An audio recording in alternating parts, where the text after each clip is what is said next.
प्रभु नित्यानंद श्री अद्वैत गदाधर श्रीवासादि गौर भक्त वृंदा।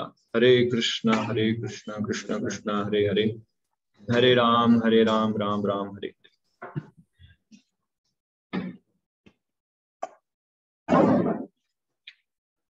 हरे Krishna. So welcome all of you again for इस भगवत गीता में हम एवरीडे रखते हैं। सो गीता स्प्रिंकल्स ऐसा हमने सीरीज का नाम दिया है।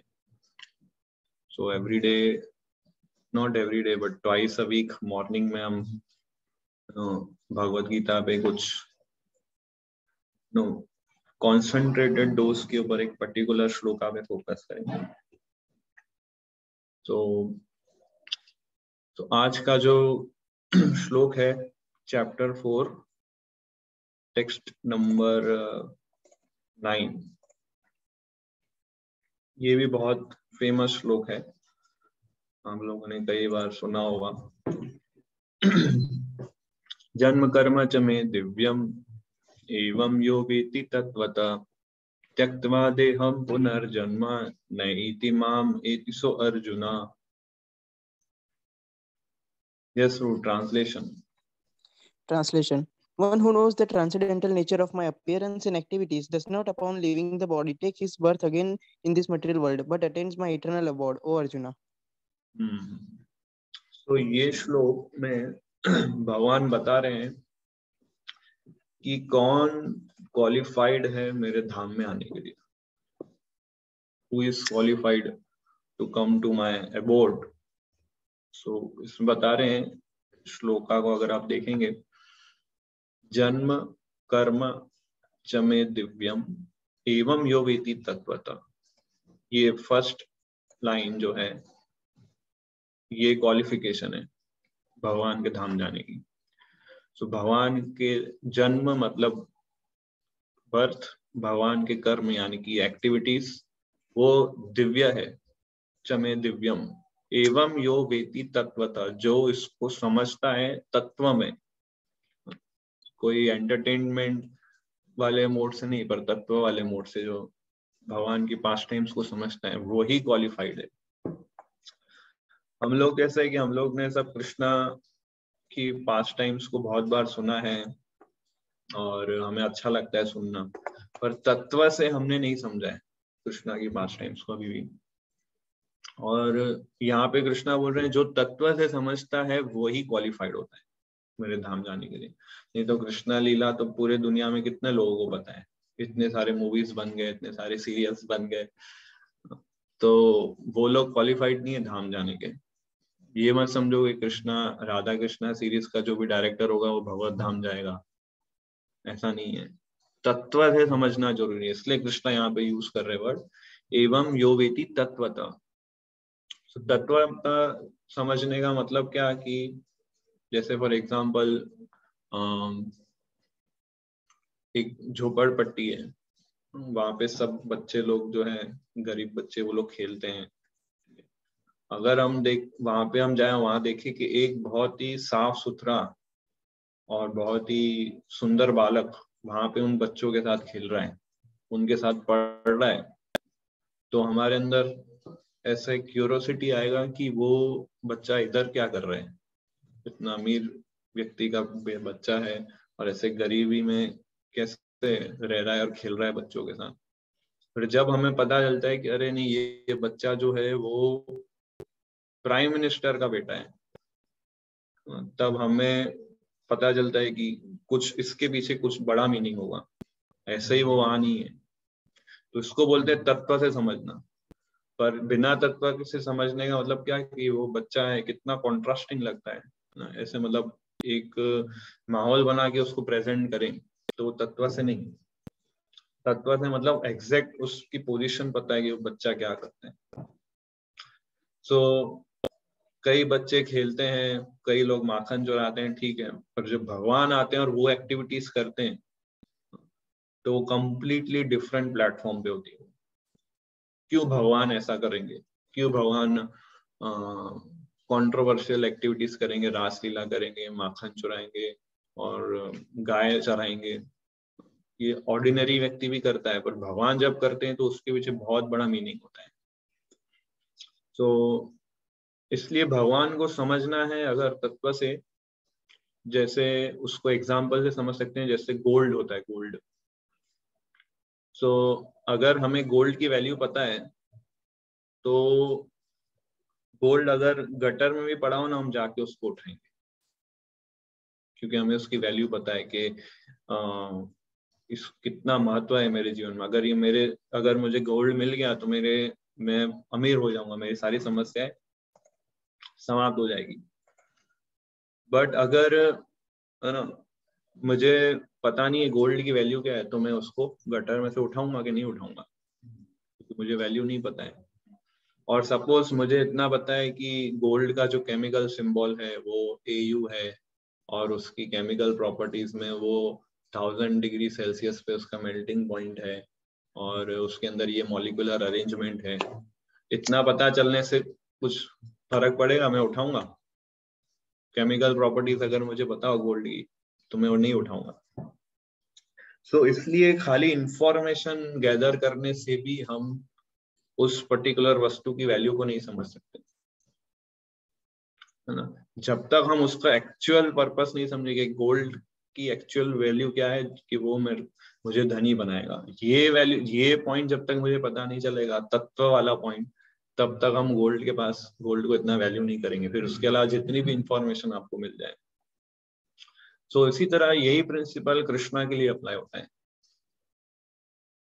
हम लोग कृष्णा के बारे में बहुत सारी इंफॉर्मेशन गैदर कर चुके हैं, अलग अलग सोर्सेज से, इंटरनेट से, यूट्यूब से, फेसबुक से, और डिटेल्स भी हमें पता होगी कृष्णा के बारे में, उनका हिस्टोरिकल बैकग्राउंड, और उन्होंने कहाँ कहाँ ट्रैवल किया, और उन्होंने क्या क्या एक्टिविटी की, कौन सी बुक्स हैं उनके बारे में, वो सब पढ़ा होगा हमने।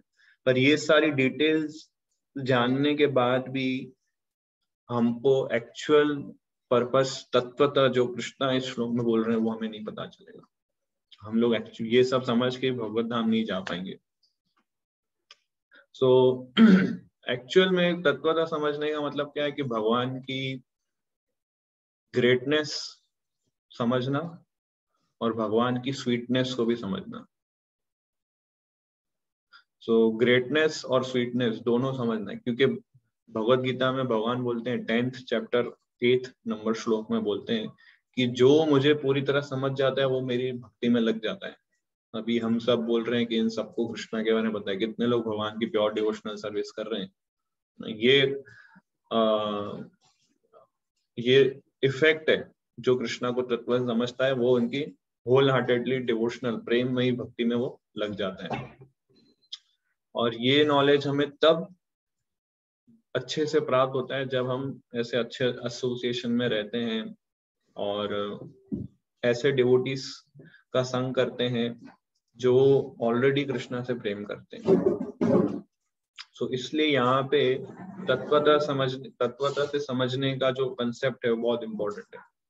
सो इस श्लोक में जैसे वर्ड आता है जन्म कर्म, सो जन्म मतलब भगवान का अपीयरेंस, सो चमे दिव्यम, तो भगवान का जो जन्म है वो भी दिव्य है। दिव्य मतलब ट्रांसेंडेंटल, दिव्य मतलब जो ऑर्डिनरी नहीं है वो। हमारा जन्म दिव्य नहीं है ना, हम लोग जन्म लेते हैं तो रोते हैं और सब पूरा शरीर पूरा गंदा होता है और खून खून पूरा सब जगह होता है। सो ये दिव्य नहीं है। और भगवान का जन्म इस तरह से नहीं हुआ था। भगवान का जब जन्म हुआ था तो उनके घुंघरालू बाल थे, उनके शरीर से दिव्य सुगंध थी, उन्होंने गहने आभूषण पहने थे, पीताम्बरी धोती थी, इस प्रकार से उनका जन्म हुआ था। और वो हंस रहे थे, रो नहीं रहे थे। और कोई भी बच्चा जन्म लेते ही हंसता नहीं है। भगवान जो थे मुस्कुरा रहे थे और अपने माता पिता जो वासुदेव देवकी थे उनसे बात कर रहे थे कि पूर्व जन्म में आप ये थे, आप सुता और कृष्णी थे, आपने ये तपस्या की थी, इसलिए मैं आपके पुत्र के रूप में जन्म हुआ। तो इसलिए भगवान का जो जन्म है वो दिव्य है, नॉट ऑर्डिनरी। तो जनरली भगवान हम लोग जन्म कैसे लेते हैं, जब जैसे गीता में बताते हैं कि आत्मा जो है वो व्यक्ति के सीमेन में जाती है और वहां से वो माता के गर्भ में जाती है और फिर उसका जन्म होता है। पर कृष्णा का जन्म भी ऐसा नहीं हुआ था। जन्म कर्म च मे दिव्यम, कृष्णा का कैसे हुआ था कि सबसे पहले भगवान जो है वासुदेव के मन में प्रकट हुए थे और वहां से देवकी के मन में ट्रांसफर हुए और फिर वहां से देवकी के गर्भ में एंटर हुए। तो इस तरह से भगवान का जन्म जो है वो दिव्य है और भगवान का जो शरीर है वो भी दिव्य है। लास्ट क्लास में मैंने बताया था आपको एग्जाम्पल गुड़ का। गुड़ का आप कहीं से भी टेस्ट करो, अंदर से बाहर से साइड से कहीं से भी वो स्वीट होगा। ऐसे भगवान का शरीर जो है अंदर से बाहर से सब जगह दिव्य है, स्पिरिचुअल है। हमारा शरीर अंदर से अलग है, बाहर से अलग है। हम अंदर से आत्मा है, बाहर से शरीर है। सो भगवान का शरीर कोई मसल बोन्स इन सबसे नहीं बना हुआ है। हड्डी और मांस और खून और ये सब नहीं है उनके शरीर के अंदर, है ना। जैसे कृष्णा बुक में पास टाइम आती है कि जब जरासंध ने जब आग डाली थी, अग्नि डाली थी कृष्णा बलराम को मारने के लिए, तो भगवान ने 88 माइल से जंप लगाया था नीचे। एक पहाड़ है वहां, वो पहाड़ की जो हाइट थी वो 88 माइल्स, कितना मतलब हुआ ऊंचा था वो पहाड़। सो वहां से उन्होंने जंप लगाया तो उनको कुछ फ्रैक्चर नहीं हुआ था ना, वो बेचारे हॉस्पिटलाइज हुए थे आईसीयू में, ऐसा कुछ नहीं था भगवान। भगवान का शरीर ये सब हड्डियों का नहीं बना। हम लोग बाथरूम में अगर स्लिप हो जाए, हमें फ्रैक्चर हो जाए, तो इसलिए हम लोग क्या बद्ध जीव आत्मा है, तो भगवान की दिव्यता को भूल जाते हैं और भगवान की लीला को फिर क्या एक एंटरटेन मोड से हम सुनते हैं, पढ़ते हैं। तो ये तत्वतः समझने वाली बात है। तो जन्म इस प्रकार से दिव्य है। दूसरा वो शब्द यूज किया है कृष्णा ने, कर्म, जन्म और कर्म, तो एक्टिविटीज। सो भगवान की एक्टिविटीज जो लीला है वो भी दिव्य है। भगवान ने गोवर्धन पर्वत उठाया था, जिससे कि हम सब जानते हैं, बिना कोई ज्यादा मेहनत किए। जैसे छोटा बच्चा कोई बॉल को उठाता है, ऐसे भगवान ने गोवर्धन को उठा दिया था। तो इसी तरह भगवान ने शक्तासुर, एक जो होता है काठ, उसको शकट बोलते हैं, तो काठ को उन्होंने जस्ट टच किया था, पूरा काठ नीचे गिर गया था। भगवान हर चीज अपने यूनिक वे से करते हैं, है ना। जैसे भगवान विष्णु ने ब्रह्मा जी को क्रिएट किया, तो ब्रह्मा जी को क्रिएट करने के लिए उनको कोई दूसरी स्त्री की आवश्यकता नहीं थी, लक्ष्मी जी की आवश्यकता नहीं थी, खुद की नाभि से ब्रह्मा को प्रकट किया। तो ब्रह्मा के माता पिता दोनों विष्णु हैं। ब्रह्मा के माता भी विष्णु है, ब्रह्मा के पिता भी विष्णु है ना। तो विष्णु को कोई वाइफ की आवश्यकता नहीं है किसी को प्रकट करने के लिए। तो इस तरह से कई लोग ऐसा बोलते हैं कि राम थे, कृष्णा थे, ये लोग मनुष्य की तरह थे। जैसे भगवान रामचंद्र थे, वो भी मनुष्य की तरह शोक मना रहे थे और रो रहे थे जब सीता किडनैप हो गई। और कुछ लोग ऐसा बोलते हैं ये राम भगवान के पूर्व जन्म के कर्म है, जिसकी वजह से वो भुगत रहे हैं अभी ये चीजों को। कृष्णा ने भी बहुत सारे बुरे कर्म किए। कई लोग बोल रहे हैं कृष्णा अभी नरक में अपनी सजा भुगत रहे, उन्होंने इतने सारे पाप वाले कार्य किए, इतने सारे लोगों का वध किया, इतने गोपियों के साथ लीला किया, ये सब पाप वाले कर्म अभी कृष्णा जो है नरक में है और वहां भुगत रहे हैं। कई लोग ऐसा मानते हैं क्योंकि उन्हें पता नहीं है तत्व का क्या है। सो और कई लोग ये आर्ग्यूमेंट रखते हैं कि जो गांधारी थी उसने श्राप दिया था यदुकुल को, और इसलिए वो श्राप की वजह से सारे यदु डायनेस्टी पूरा नाश हो गया और कृष्णा की भी मृत्यु हो गई। सो ये सब जो पास्ट टाइम्स है कृष्णा की, वो ऑर्डिनरी व्यक्ति नहीं समझ सकता, और क्योंकि वो समझना नहीं चाहता है इसलिए वो उसको एंटरटेनिंग मोड से ही सुनता है। तो कृष्णा लीला जो है वो एक ड्रामा की तरह है, पर वो टॉप मोस्ट रियलिटी है। ड्रामा की तरह है पर टॉप मोस्ट रियलिटी है कृष्णा की लीला। तो कृष्णा जो भी पास टाइम करते हैं उसका सिर्फ एक ही पर्पस होता है कि वो अपने डिवोटीज के साथ आदान प्रदान करना चाहते हैं। वो ये नहीं सोचते हैं कि दूसरे लोग क्या सोचेंगे मैं ये करूंगा। तो जो भी पास टाइम करते हैं सिर्फ अपने भक्तों को ध्यान में रख के करते हैं। वो ये सोचने लगे कि अगर ये क्या सोचेगा अगर मैं रासलीला करूंगा, अगर मैं अभी गोवर्धन पर्वत उठा दूंगा तो दूसरे लोग क्या सोचेंगे, ऐसा भगवान नहीं सोचते हैं। भगवान ने गोवर्धन पर्वत क्यों उठाया? अपने डिवोटीज को आनंद देने के लिए।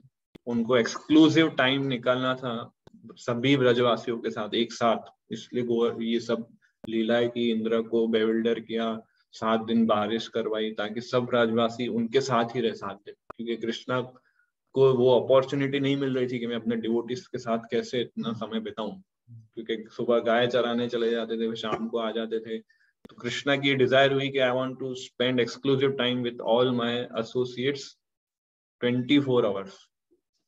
तो 7 दिन 7 रात सभी ब्रजवासी सिर्फ कृष्णा का ही संग कर रहे थे बिना खाए पिए। तो कृष्णा की ये डिजायर थी, इसने गोवर्धन पर उठा। उन्होंने ये नहीं सोचा रहे दूसरे लोग क्या सोचेंगे जब ये लोग पढ़ेंगे। सो कृष्णा जो पास टाइम करते हैं केवल अपने डिवोटीज के साथ रेसिप्रोकेट करने के लिए करते हैं। सो ये जो पास टाइम करते हैं इसकी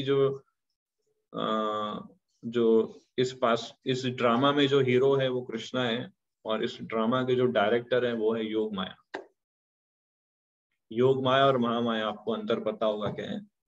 योग माया स्पिरिचुअल वर्ल्ड में कार्य करती है, महामाया इस भौतिक संसार में कार्य करती है। योग माया है वो भक्तों को इन्फ्लुएंस करके भुला देती है कि कृष्णा भगवान है।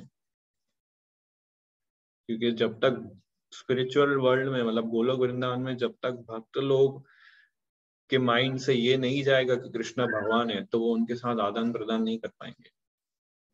अगर यशोदा माता समझने लगी कि कृष्णा भगवान है तो उनको खिलाना, उनको डांटना वो नहीं कर पाएगी। तो इसलिए योग माया उनको इन्फ्लुएंस करके भुला देती है, और महामाया यहाँ पे मटेरियल वर्ल्ड में बद्ध जीवात्माओं को इन्फ्लुएंस करके भुला देती है कि कृष्णा भगवान। तो दोनों अपना अपना इन्फ्लुएंस में आके दोनों जगह पे सब लोग जीव भूल गए कि कृष्णा भगवान है। सो डायरेक्टर योग माया है, हीरो जो है वो कृष्णा है। पर इस स्क्रिप्ट, ये जो पूरा ड्रामा है, इस ड्रामा के जो स्क्रिप्ट राइटर है वो भी कृष्णा है। कृष्णा ने अपनी स्क्रिप्ट खुद बनाई है, योग माया को वो देते हैं स्क्रिप्ट और बोलते हैं इस हिसाब से तुम डायरेक्ट करो। और दूसरी अमेजिंग चीज ये है कि जब कृष्णा ये ड्रामा करते हैं, पास टाइम करते हैं, तो वो खुद भूल जाते हैं कि मैं भगवान हूँ, खुद भी भूल जाते हैं कि मैं भगवान हूँ। इस तरह से वो पास टाइम्स एक्ट करते हैं। तो भगवान को भी भूलना पड़ता है कि मैं भगवान हूँ, नहीं तो वो भी पास टाइम नहीं कर पाएंगे, वो भी लीला नहीं कर पाएंगे अपने डिवोटीज के साथ। तो कृष्णा एक्चुअली चाहते हैं कि डिवोटीज मुझसे प्रेम करें, डिवोटी मुझे डांटे, डिवोटी मुझे खाना खिलाए, डिवोटी मेरे को ड्रेस पहनाए। कृष्णा ये चाहते हैं। सो इसलिए कृष्णा ये सारी पास टाइम्स योग माया के साथ करते हैं। तो इसको बोलते हैं भगवान की स्वीटनेस।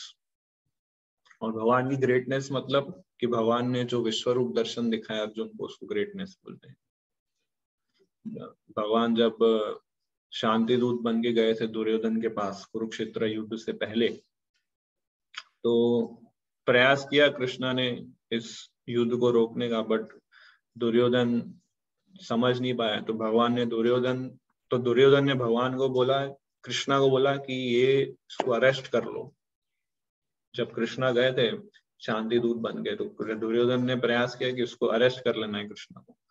जैसे ही अरेस्ट करने गए तो कृष्णा ने भी अपना विराट रूप दिखाया था।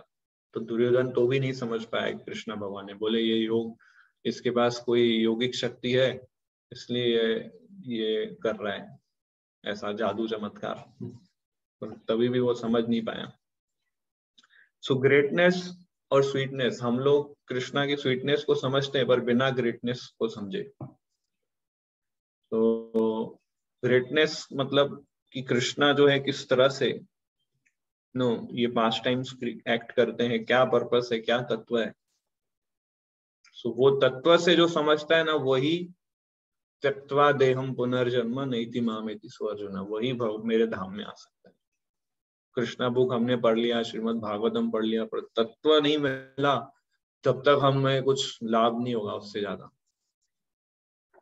फिर भगवान का डिसअपीरियंस, भगवान कैसे भगवत धाम गए, उसमें भी बहुत सारे कंट्रोवर्सी लोग रखते हैं कि भगवान को उस जरा नाम के एक शिकारी ने एक तीर मारा और कृष्णा जो है मर गए और वो चले गए। सो ये भगवान का एक क्या डिवाइन अरेंजमेंट होता है, भगवान अपने टाइम पे आते हैं और अपने टाइम पे जाते हैं, वो डिसाइड करते हैं कब जाएंगे, इसलिए वो सारी पास टाइम करते हैं। सो हमारे आचार्य बताते हैं कि जब वो शिकारी जो था उसने जब भगवान के पैर पे तीर चलाया, भगवान के पैर पे तीर चलाया, तो जैसे अभी कोई शिकारी किसी के पर तो तीर चलाता है तो क्या करता है, उधर जाता है और उधर से तीर निकालता है उस पशु जिस पे भी उसने अटैक किया है। पर जब ये जरा ने तीर चलाया, कृष्णा को जब हिट हुआ, तो जरा जो ये शिकारी था गया और भगवान को पहले प्रणाम किया। तो कोई शिकारी प्रणाम करता है क्या? कोई तीर चला कोई पशु को मार के उसको प्रणाम करता है क्या? ये जो शिकारी था इसके भगवान को प्रणाम किया और भगवान उससे बात करने लगे, बोले कि तुम चिंता मत करो, तुम वैकुंठ जाओगे, तुमने मेरी पास टाइम में मुझे सहयोग किया है तीर चला के, तो इसलिए चिंता मत करो, कोई पाप नहीं लगेगा तुम्हें। तो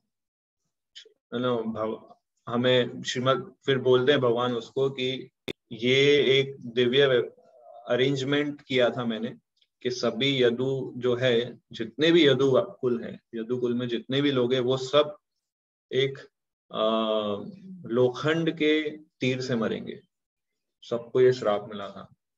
तो सारे यदुवासी जो थे, वो यदु वंश के लोग थे, वो सब लोखंड के तीर से मरे थे। और कृष्णा भी क्योंकि यदु थे इसलिए उनको भी ये पास टाइम करनी थी, इसलिए जरास के थ्रू उन्होंने तीर चलवाया। तो ये चीज को पूरा करने के लिए जरा ने कृष्णा की हेल्प की, इसलिए जरा जो है वो वैकुंठ जाएगा।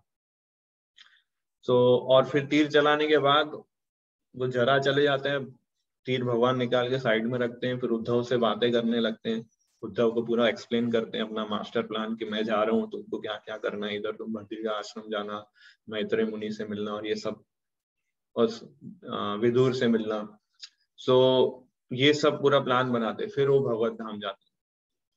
तो ये भगवान का डिसअपीरियंस है, कोई ऑर्डिनरी डिसअपीरियंस नहीं है, दिव्य जन्म कर्म चमे दिव्य।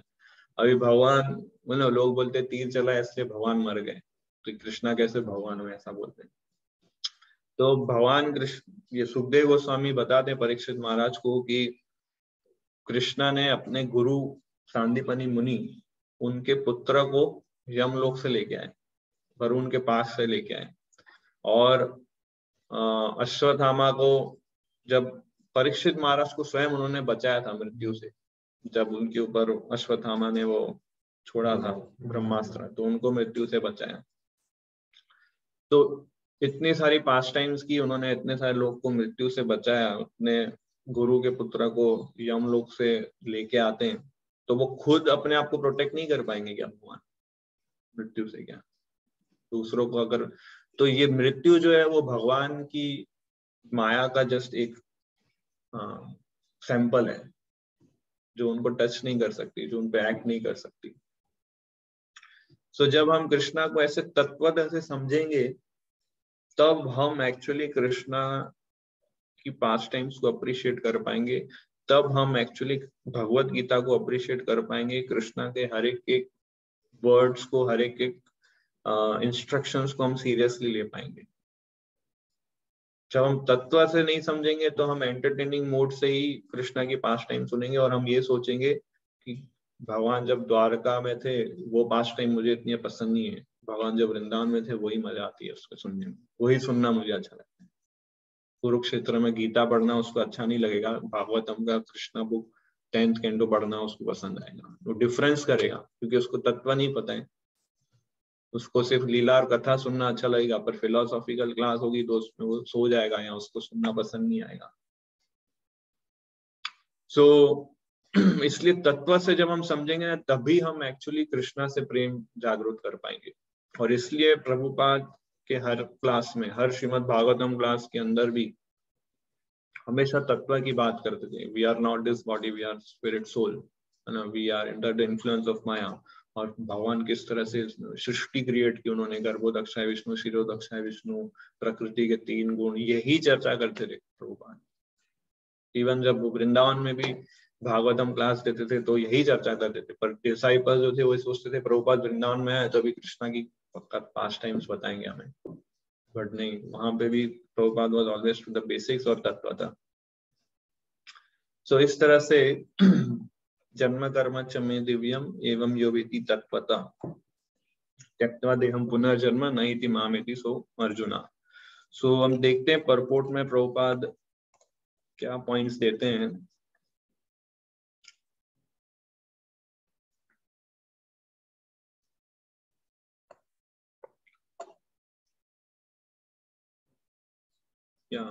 इसमें बोलते हैं कि anyone who understands Lord Krishna to be the supreme, or who says unto the Lord, you are the same supreme Brahman, the supreme personality of God, is certainly liberated instantly, and consequently his entrance into the transcendental association of Lord is guaranteed. In other words, such a faithful devotee of Lord attains perfection.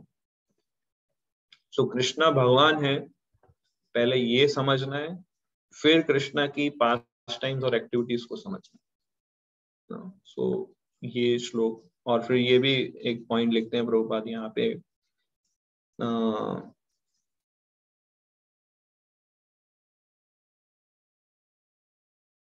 कि जो लोग भगवत गीता या भगवान को समझने का प्रयास कर रहे हैं वो ऐसा, वो उनको कंपेयर करते हैं प्रभुपाद कि वो जो शहद की जो बॉटल है उसको बाहर से चख रहे हैं, तब तक वो ढक्कन खोलेंगे नहीं और शहद को टेस्ट नहीं करेंगे तब तक उसको शहद का टेस्ट नहीं आएगा।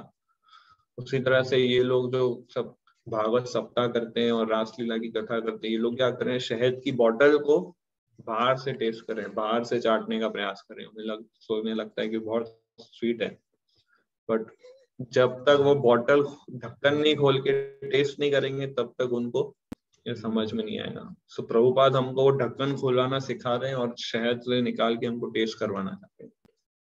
हमारे आचार्य जैसा है। So one should therefore cultivate Krishna consciousness with faith and knowledge, and in this way, attain perfection.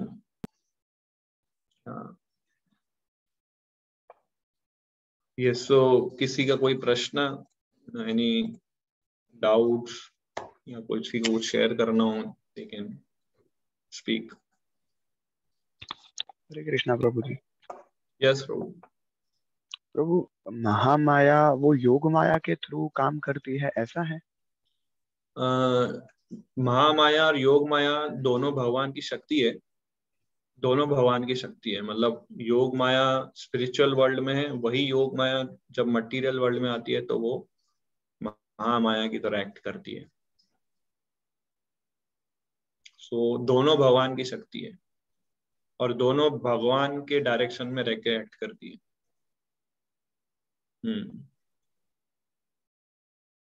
Yes, और कोई क्वेश्चन? हरे कृष्णा प्रभु। यस प्रभु। प्रभु, हम कहते हैं कि जो महामाया है वो दुर्गा देवी है। क्या महामाया? महामाया जो है वो दुर्गा देवी है। हाँ, दुर्गा देवी है, राइट। तो जो योग माया है वो क्या है, वो भी दुर्गा देवी है? नहीं, योग माया दुर्गा देवी नहीं है। योग माया स्पिरिचुअल वर्ल्ड में उनका नाम है पौर्णमासी, पौर्णमासी नाम है उसका। तो उसके विषय में प्रभुपाद कृष्णा बुक में लिखते हैं, पौर्णमासी जो है वो भगवान की जो लीला है उस लीला में डायरेक्टर का रोल प्ले करती है पौर्णमासी। पौर्णमासी और वृंदा देवी, तुलसी महारानी जो है वृंदा देवी, ये दोनों मिलके प्रॉपर अरेंजमेंट करते हैं ताकि कृष्णा अपनी पास टाइम को रेलिश कर सके और उसमें एब्जॉर्ब हो सके, ऐसा। यस मुकेश प्रभु। हरे कृष्णा प्रभु जी, दंडवत हरे कृष्ण। प्रणाम। यस प्रभु जी, ये वर्ष के बारे में जो आपने बताया, इस श्लोक के बारे में बहुत अच्छी तरीके से अंडरस्टैंडिंग पता चली जब आपने सोने का उदाहरण दिया, पहला तो।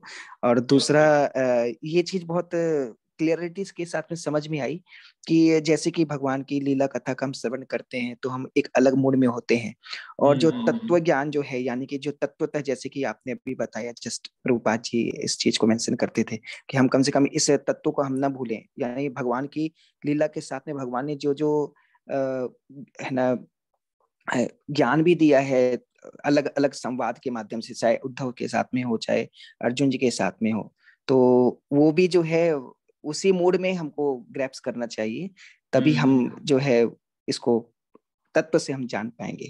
तो बहुत बढ़िया, मतलब बहुत अच्छी अंडरस्टैंडिंग मुझे मिली इस चीज के लिए। तो इस प्रकार से जो है हमको ऐसा लगता है कि हम जो है अगर कृष्ण को अगर जानना चाहें, अगर उनको और समझना चाहें, तो हमको उस मूड में रहना पड़ेगा कि उनसे रिलेटेड जो भी कुछ है हमको उसी रूप में हमको स्वीकारनी पड़ेगी। तो बहुत बहुत धन्यवाद प्रभु जी, बहुत इंस्पिरेशन मिली है इस बात से जी। थैंक यू प्रभु। धन्यवाद प्रभु। हरे कृष्ण। हरे कृष्ण। यस, और कोई क्वेश्चन? हरे कृष्ण प्रभु जी। यस प्रभु। हाँ, मुझे एक पॉइंट यहाँ पे भी ऐड करना था, जो आपने बताया कि कृष्णा के लोग जो बता रहे हैं मृत्यु के बारे में, जो पैर उनको जो तीर लगा था, तो मतलब जो तीर जो लगा था वो तो पैर में लगा था ना? हाँ, तो पैर में तो तीर लगता तो इंसान को भी मतलब कुछ नहीं होता काफी केसेस में तो वो तो भगवान है, फिर भी तो अगर वो पॉइंट इसमें वो कह सकते हैं हम आर्गुमेंट में कि वो पॉसिबल ही नहीं है, मतलब है कि कोई तीर से वो हो जाए है। एक्चुअली तीर लगने के बाद फिर भगवान नॉर्मली बात करते हैं उस जरा शिकारी से, और वो उसको प्रणाम करते हैं और भगवान उसको आशीर्वाद देते हैं इस तरह से। और एक पॉइंट था प्रभु जी, जैसे युद्ध खत्म हुआ और महाभारत का, और अर्जुन और कृष्ण भगवान जैसे ही रथ से नीचे उतरे पूरा रथ जल गया था, मतलब यस तो उसमें वो कुछ ऐसा बता दे, वो तो कृष्ण बैठे थे इसीलिए, वरना उस पे तो काफी हमले हो चुके थे, मतलब रथ पे। वो तो कृष्ण की उपस्थिति की वजह से इसको कुछ हुआ नहीं था। Yes yes yes yes. और एक मुझे जानना था, ये प्रकृति के गुणों के बारे में मैं भी प्रभु थोड़ा अंदर, मतलब ज्यादा अंदर जानना चाहता हूँ, मतलब कैसे काम करते हैं वो डिटेल में, तो वो कैसे कर सकता हूँ मैं? कोई सोर्स इसके लिए?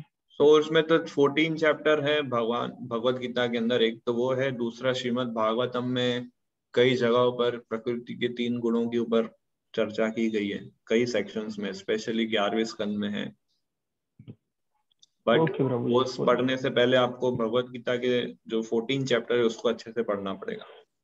हाँ, वो मैं पढ़ ही रहा हूँ। प्लस प्रभुपाद के स्मॉल बुक्स, और ये 14 चैप्टर के ऊपर प्रभुपाद के जो क्लासेस है वो सुनने, 3 मोड्स, तो आपको बहुत कुछ समझ में आ जाएगा।